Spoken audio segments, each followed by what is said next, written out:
This Torah class is brought to you by TorahAnytime.com. Okay, we're here in the streets of Barcelona, in King Square. And one very important thing to understand is probably the most bitter aspect of Jewish history that we don't talk about. We hide it under the rug. It's so painful, we won't even mention it on Tisha B'Av, is the Jewish apostates. Because as bad as the Christian religion was to the Jewish people here in Spain, it was the venom of the Jewish apostates that gave us the hardest time. Maharsayich u'machrivayich mimayayich yetzeu. People by the name of Avner of Burgos, Rabbi Solomon Halevi, who is a great rabbi here in Spain. And he, under pressure, one of the great rabbanim in Spain, he converted to Christianity. And his primary disciple, Rabbi Yoshua Halorki, defamed the Rebbe. How could he leave Judaism? How could he abandon his people? We have to stay strong. And Solomon Halevi challenged him to a disputation. And then Joshua Halorki converted to Christianity. But we can't talk about this. And it's these individuals who caused the greatest trouble for the Jewish people, the Jewish apostates. So the Ramban, now you have to know the Ramban was the greatest of all Spanish scholars. The Ritva writes in a tshuva, I believe in Reish Samachay. I have to read to you his lashon.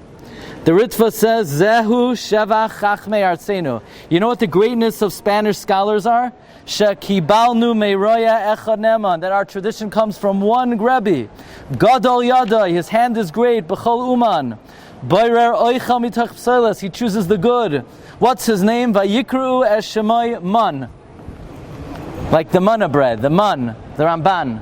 Ramosha ben Nachman. He was born in 1194. Passed away in 1270.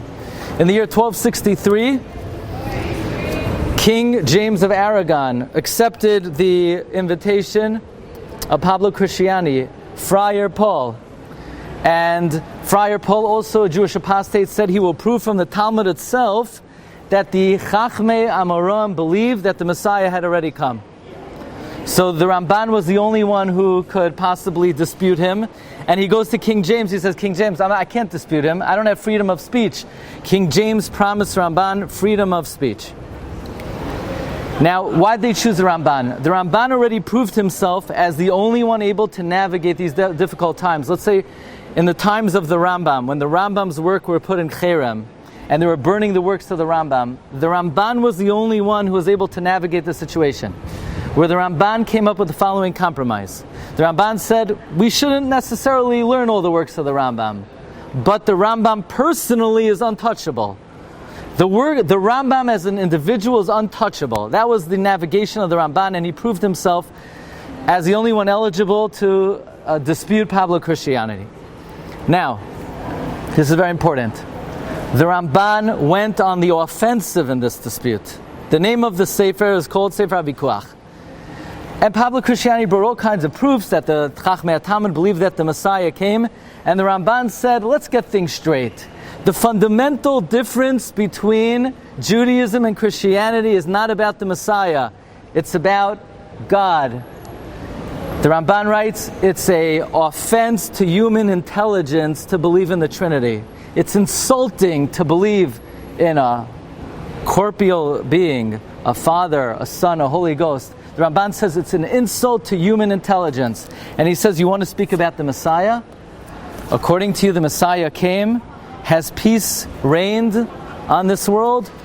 From the day that your supposed Messiah has come, more blood has been spilled in his name than for any other cause in the history of the world.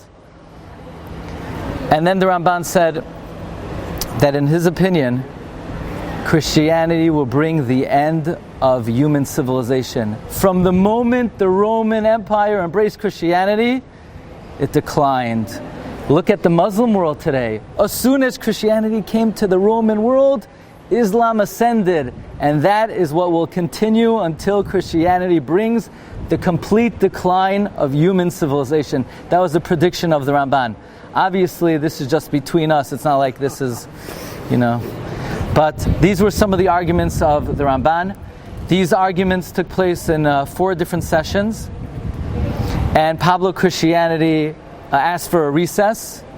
King James of Aragon came into the shuls here in Barcelona to give the final word, and when clearly the Ramban won, so the King James of Aragon famously said he never met someone argue so valiantly a losing cause. That was the comments of King James of Aragon. The verdict was the Ramban was required within 6 months to leave Spain. The Ramban left in 6 weeks. So he was given 6 months, he left in 6 weeks. He had to leave for 2 years, he never returned. The Ramban passed away in the year 1270. The Ramban goes to Yerushalayim, and according to many, he's buried right next to the Maras Machpelah. Some say in Akri, some say in Akko, some say there's a kever for him by the Maras Machpelah. I always think, why is the Ramban buried near the Maras Machpelah? Because the most famous teaching of the Ramban is throughout Bereshis, Maaseh Avois Siman Labanim. That is the most common theme of the Ramban. Therefore, he was zocheh to be buried right next to the Avois HaKadoshim. So the Ramban valiantly fought for Judaism and all the basic tenets of Judaism, which are recorded for posterity in the Sefer HaVikuach. And the Ramban is one of the great heroes of the Jewish people. Zechusai Yagen Aleinu V'al Kol Yisrael. Amen.